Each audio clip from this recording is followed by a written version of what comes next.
Olá pessoal, tudo bem? Eu sou o professor Eduardo Araújo e a nossa aula de hoje é sobre soma de vetores no plano. Lembrando, quem não é inscrito no canal ainda, se inscreve aqui embaixo e aciona as notificações para ser avisado toda vez que tem vídeos novos. Bom, vamos ver. Nós vamos tratar aqui hoje, na soma de vetores, 4 situações.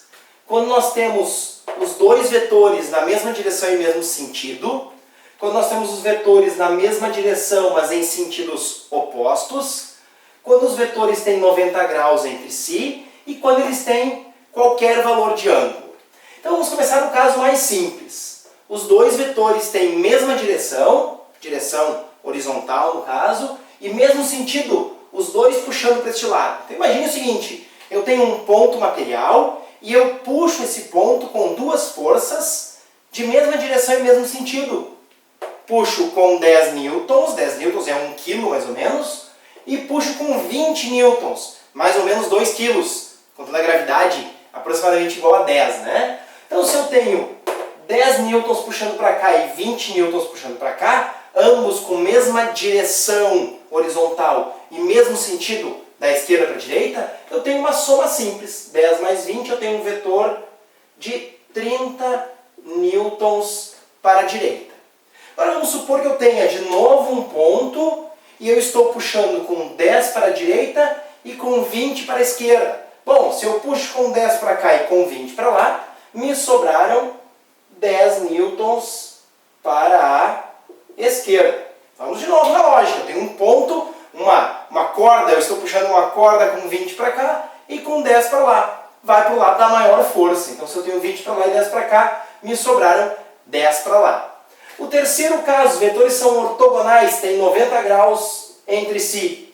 Se eu tiver os vetores de 10 para cima e 20 para a direita, com 90 graus entre eles, o vetor resultante, eu projeto este vetor paralelo, conectando com a outra ponta, levo este vetor também paralelo, conectando com a ponta, e junto os dois vetores. Este aqui será o vetor força resultante.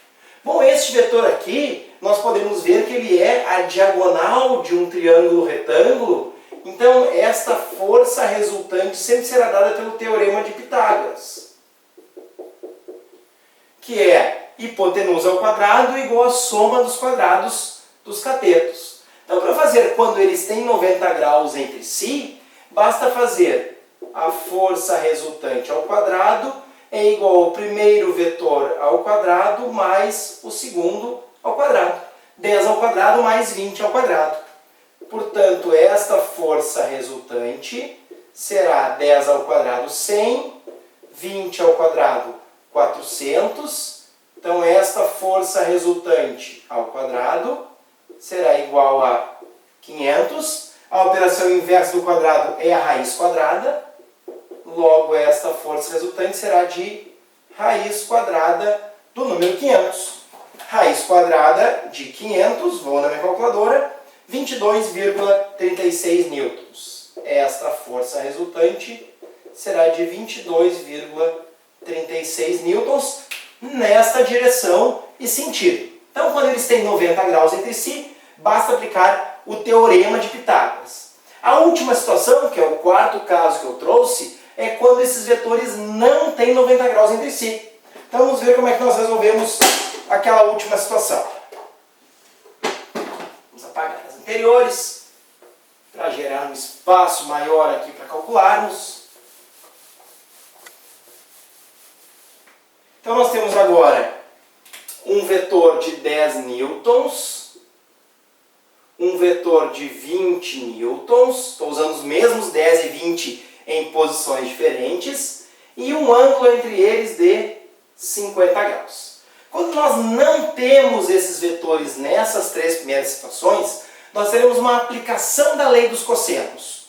A lei dos cossenos nos diz o seguinte: o vetor f, que vai também assim, projeto paralelo este lado, projeto paralelo este lado, e aqui eu encontro o vetor resultante. Este aqui é o meu vetor força resultante.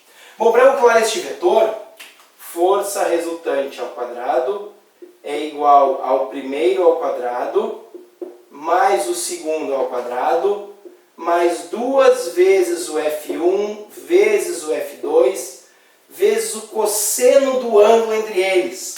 Quem não conhece a lei dos cossenos, aqui no canal tem um vídeo específico sobre a lei dos cossenos. Mas essa lei valerá sempre que eu tiver um ângulo entre esses dois vetores. Para o ângulo de 90 também vale, porque o cosseno de 90 é zero, então some toda essa parte e eu fico também com o Teorema de Pitágoras. Mas então quando esse ângulo não for 90 graus, é força resultante ao quadrado, é a soma do primeiro ao quadrado mais o segundo ao quadrado, mais 2 vezes o primeiro pelo segundo vezes o cosseno do ângulo. Vamos ver para este exemplo. 10, 20 com um ângulo de 50.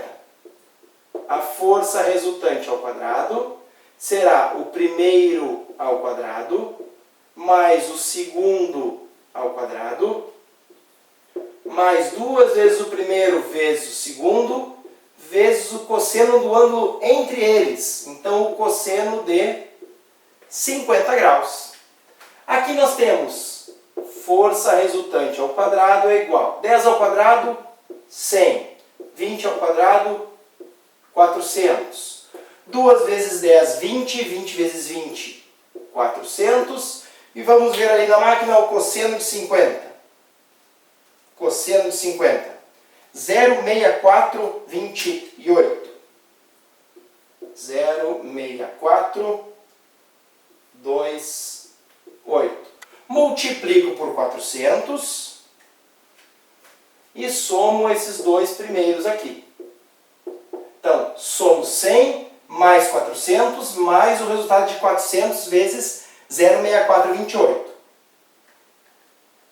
Somei todo mundo e aqui deu 757,11. Logo, esta minha força resultante será a raiz quadrada de 757,11, que é 27,52 newtons. Logo, estes dois vetores com 50 graus entre si, puxando com 10 para cá e com 20 para cá, gerará um vetor final de 27,52 newtons nesta direção e nesse sentido. Gostou da aplicação de soma de vetores no plano? Curtiu o nosso canal? Então marca as notificações aqui e vai ser avisado sempre que tiver novas aulas. Bons estudos e até a